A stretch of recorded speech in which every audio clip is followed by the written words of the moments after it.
ഇതെന്നാന്നറിയാമോ? നമ്മുടെ കാനമാങ്ങായ കേട്ടോ. അത് കുക്കറിനകത്തിട്ട് ഉപ്പിട്ട് ഇങ്ങനെ വേവിച്ച് വെച്ചേക്കുക.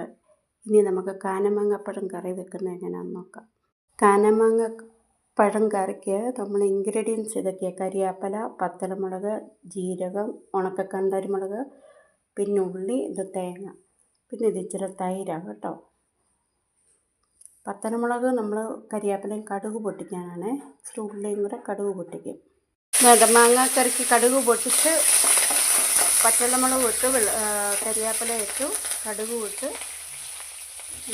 കടുക് പൊട്ടിക്കുക കേട്ടോ. ഇതിലേക്ക് നമ്മൾ അരച്ച തേങ്ങ ഇട്ടു. തേങ്ങയും ജീരകവും ഉള്ളിയിലൂടെ അരച്ചത് ഇതിനകത്തോട്ടിട്ടു. മഞ്ഞൾപ്പൊടി ഇട്ടേ. ഇനി ഇതിൻ്റെ അകത്തേക്ക് നമ്മൾ തൈര് ഉടച്ചതൊഴിക്കുക കേട്ടോ. ഇച്ചിരി മതി. എന്നിട്ട് നന്നായിട്ട് തിളയ്ക്കരുത്, ചെറുതായിട്ട് ആവി കയറുന്നിടം വരെ. ആവി കയറിക്കഴിഞ്ഞ് നമ്മൾ കറിക്കകത്തോട്ട് ഒഴിക്കുക. കണ്ടോ, നമ്മളെ മാങ്ങാക്കറി റെഡി ആയിരിക്കണം. ഒത്തിരി ലൂസാകാൻ പാടില്ല, കുറിയിരിക്കണം. അപ്പം നല്ല ടേസ്റ്റാണ്. അത്യാവശ്യത്തിന് ഉപ്പുണ്ട്, എല്ലാം ഉണ്ട്.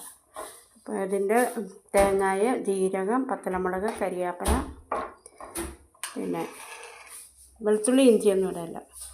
അതിൻ്റെ കഴിഞ്ഞു, ഞാൻ നിർത്തി വെച്ചു. അപ്പോൾ നമ്മുടെ മാങ്ങാക്കറി റെഡി. ഇത് കണ്ടോ, ഇങ്ങനെ എടുത്ത് കൂട്ടണം.